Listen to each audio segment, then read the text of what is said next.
Добро утро в петък, 17 август, 7 сутринта е. На обекта вече пристигна кран, който ни помага да повдигнем големите каменни стъпала и да освободим статуята.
С крана беше лесно.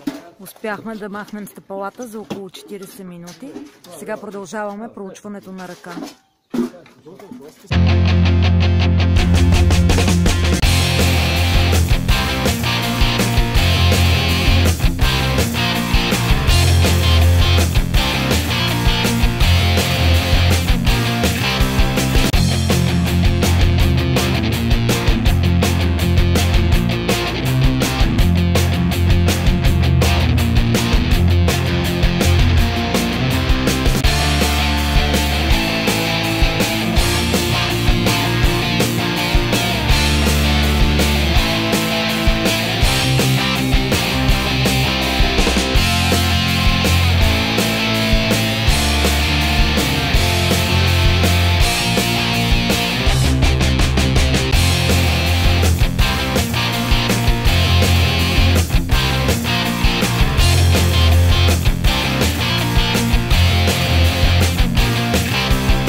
Почти 12 часа успяхме да махнем пръста.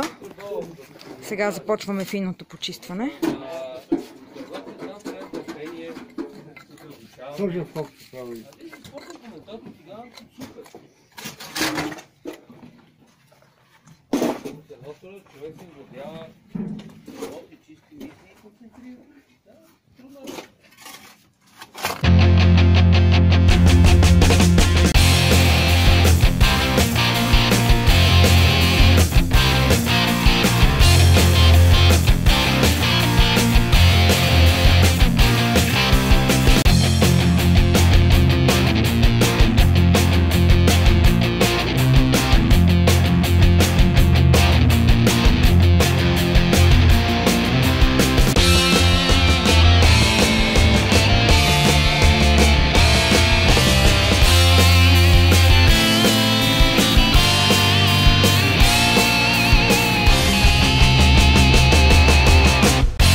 Махнахме пръста, която беше отгоре върху статуята. Сега ни остана финната работа. Ще ви я покажа как изглежда в момента.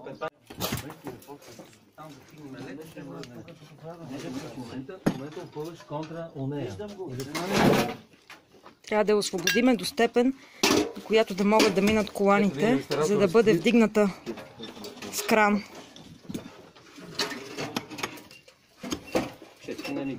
Главата я няма.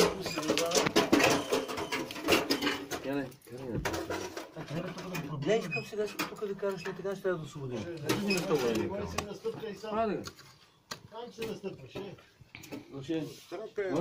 Никога. Не се разбрахме си. Абе, нека се настъпваш. Извинявай.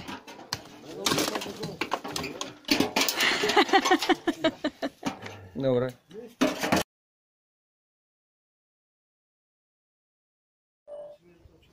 Изчистихме я. Сега ще ви я покажа. Кранът дойде. Започваме да я подготвяме за вдигането.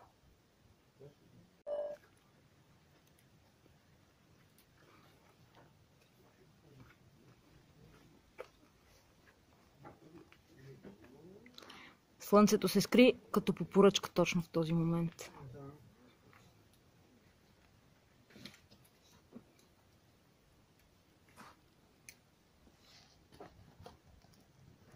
Главата я няма.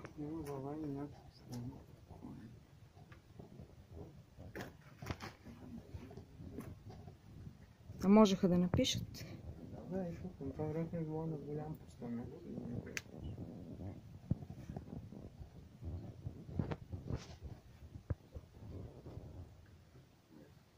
По-голям Фирма. Ники, фирма. Така ли си?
Добре.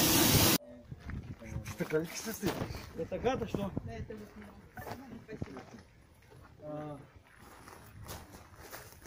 Статуята е много по-добра, отколкото си мисля.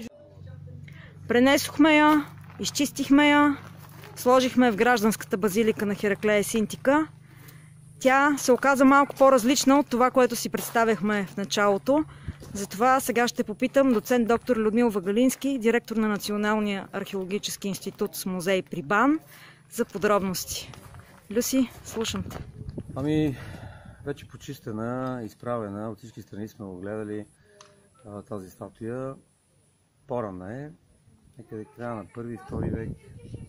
Възможно е да е Тиберий Клавдий Бахи, за който Николай Шарнаков вече обясни. Имаме един надпис известен, намерихме в същия ден заедно с статуята и надпис на същия Тиберий Клавдий Бахи. Това е един благодетел на града, организира състезания и възможно това да има неговия образ. Но е ранна, хубава изработка, края на 1-ви, някъде началото на 2-ри, може би, самият Тиберий Клавдий Бахи. И е много добра новина за Хераклея Синтика и за община Петрич, пък и въобще и за българския туризъм. Много ти благодаря. И аз също.